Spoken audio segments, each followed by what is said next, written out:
Assalamualaikum warahmatullahi wabarakatuh. Saya Nafa Indria Urbah. Saya Eko Patrio. Saya Uya Kuya. Saya Tevan Agus Setiawan. Saya Abdul Jamalul Lail. Saya Ilham Muhammad Zain. Halo teman-teman, selamat datang di video kali ini tentang hukum perjanjian. Materi ini sangat penting untuk kita ketahui bersama-sama agar mengetahui bagaimana hukum perjanjian berdampak di kehidupan sehari-hari. Yuk, kita pelajari bersama dari hukum perjanjian dan beserta contohnya.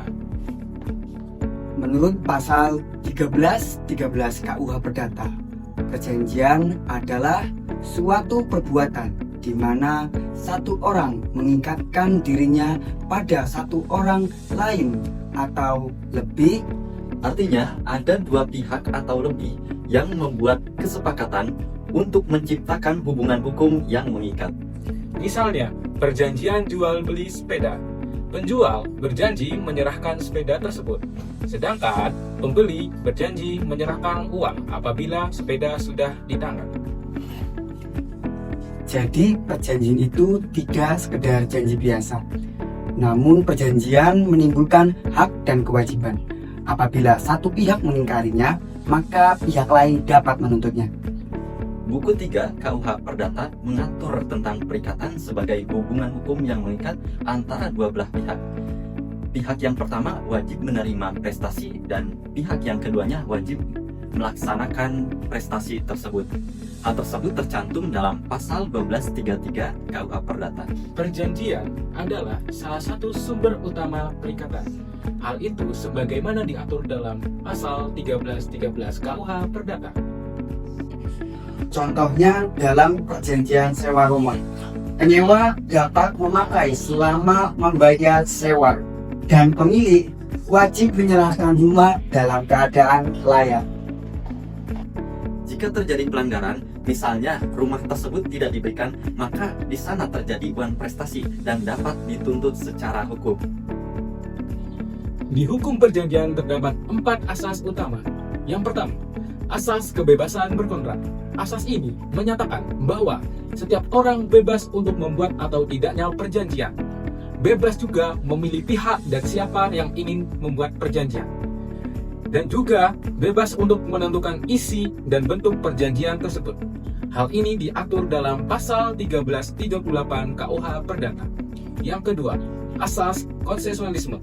Asas ini menyatakan bahwa suatu perjanjian lahir dan sah melalui kesepakatan kedua belah pihak. Kesepakatan tersebut harus benar-benar tanpa adanya kepaksaan, kekhilafan, atau penipuan. Hal ini diatur dalam pasal 1320 KUH Perdata. Yang ketiga, asas pacta sunt servanda. Asas ini menyatakan perjanjian mengikat seperti undang-undang. Setelah perjanjian yang dibuat secara sah berlaku, maka perjanjian tersebut harus dilaksanakan oleh para pihak yang membuatnya. Hal ini diatur dalam pasal 1338 KUH Perdata. Yang keempat, asas itikat baik. Perjanjian yang dibuat harus dilaksanakan dengan itikat baik oleh para pihak yang membuatnya. Pelaksanaan perjanjian harus dilakukan secara jujur dan tulus, tidak dengan niat untuk menipu atau merugikan pihak lain. Hal ini diatur dalam pasal 1338 KUH Perdata. Jadi ketika membuat perjanjian, dipastikan isinya harus adil dan dijalankan sesuai prinsip tersebut. Oke? Ada 4 syarat agar suatu perjanjian dinyatakan sah. Yang pertama adalah kesepakatan para pihak. Ketika kita membuat suatu perjanjian, maka di antara kedua belah pihak haruslah sepakat, bukan karena paksaan, bukan karena penipuan, atau karena kehilapan. Jika ada unsur ini, maka perjanjian tersebut bisa dinyatakan batal demi hukum.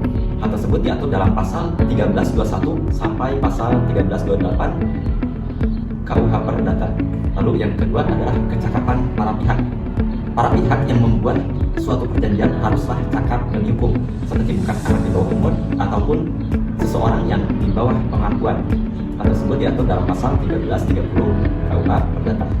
Lalu yang ketiga adalah hal tertentu. Ketika kita membuat suatu perjanjian, maka objek perjanjian tersebut haruslah jelas dan mungkin untuk dilaksanakan. Tidak boleh yang membuat perjanjian untuk hal yang tidak mungkin. Lalu yang keempat adalah sebab sesuatu yang halal. Tujuan perjanjian haruslah sesuai dengan hukum dan tidak bertentangan dengan hukum ataupun kesusilaan. Hal tersebut dimuat atau diatur dalam pasal 1337 Kitab Undang-Undang Hukum Perdata. Misalnya, ada perjanjian membeli narkoba, maka perjanjian itu batal demi hukum karena membeli narkoba melanggar ketentuan keempat syarat sah perjanjian, yaitu sebab yang halal. Nah, jadi penting memastikan bahwasannya semua syarat dipenuhi agar perjanjian valid. Sekarang kita akan membahas perjanjian bernama dan perjanjian tidak bernama secara detail. Perjanjian bernama adalah perjanjian yang sudah diatur secara khusus dalam KUH Perdata atau peraturan lain. Misalnya, perjanjian jual beli diatur dalam pasal 1457 sampai 1540 Kitab Undang-Undang Hukum Perdata. Lalu yang kedua, perjanjian sewa menyewa yang diatur dalam pasal 1548 sampai 1600 Kitab Undang-Undang Hukum Perdata. Lalu yang ketiga, perjanjian pinjam meminjam yang diatur dalam pasal 1700 sampai 1729 Kitab Undang-Undang Hukum Perdata. Karena sudah diatur, bentuk dan isinya pun kadang memiliki ketentuan khusus, seperti perjanjian itu harus tertulis dan harus ada akta notaris biar berlaku. Sedangkan perjanjian tidak bernama adalah perjanjian yang tidak ada aturan khusus dalam KUH Perdata. Para pihak membuat perjanjian secara bebas asalkan sah secara umum. Contoh perjanjian kerjasama antara startup yang model terbaru tidak ada aturan yang jelas secara rincinya. Walaupun tidak bernama, perjanjian itu tetap harus memenuhi syarat sah perjanjian dan asas-asas hukum perjanjian. Perjanjian ini bisa dibuat dalam berbagai bentuk. Yang pertama contohnya ada perjanjian dalam bentuk tulisan. Perjanjian dalam bentuk tulisan ini dibuat secara verbal tanpa tulisan dan tetap sah menurut hukum. Contohnya transaksi jual beli yang dilakukan kita sehari-hari yang notabene kecil. Tetap sah, akan tetapi susah untuk dibuktikan kalau terjadi sengketa. Yang kedua ada perjanjian tertulis. Perjanjian tertulis ini disyaratkan untuk kekuatan pembuktian, biasanya berupa surat perjanjian yang ditandatangani. Wajib untuk beberapa jenis perjanjian, misalnya jual beli kendaraan bermotor atau kontrak kerja. Yang ketiga ada perjanjian dalam bentuk akta notaris atau akta otentik ya. Perjanjian dalam bentuk akta notaris ini diperlukan untuk beberapa perjanjian khusus agar sah dan kuat hukumnya. Contohnya akta jual beli tanah yang diatur dalam pasal 1868 Kitab Undang-Undang Hukum Perdata. Akta ini berguna untuk menjamin pembuatan perjanjian sesuai prosedur hukum. Yang keempat ada perjanjian dalam bentuk khusus. Perjanjian dalam bentuk khusus ini ada perjanjian yang bentuknya diatur negara sesuai jenis, misalnya perjanjian gadai, hipotek, atau fidusia. Bentuk khusus ini berguna untuk memberikan kepastian dan perlindungan hukum lebih bagi para pihak. Contoh kasus, seorang menjual rumah tanpa membuat akta notaris. Ketika terjadi sengketa, pembeli kesulitan untuk membuktikan kepemilikan karena perjanjian tidak memenuhi syarat bentuk tertulis akta otentik yang diwajibkan dalam pasal 1868 KUH Perdata. Menunjukkan pentingnya mengetahui bentuk perjanjian untuk menghindari kerugian. Akibat hukum perjanjian, perjanjian yang sah mengikat para pihak sehingga menimbulkan hak dan kewajiban sesuai dengan pasal 1338 KUH Perdata. Jika tidak dipenuhi, terjadi wan prestasi yang membuka tuntutan ganti rugi.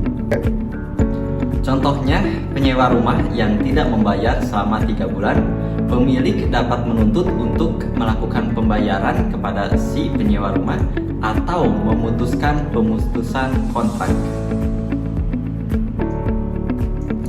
Jika sengketa tidak dapat diselesaikan, maka akan dituntut ke pengadilan. Jadi perjanjian tidak sekedar janji, tapi ada konsekuensi hukum yang harus dipenuhi. Demikianlah pembahasan tentang hukum perjanjian yang memuat tentang pasal dan contoh kasus yang nyata. Semoga kalian semakin paham akan penjelasan kami sebelumnya dan kalian bisa menerapkan dalam kehidupan sehari-hari. Terima kasih sudah menonton. Sampai jumpa di tugas berikutnya.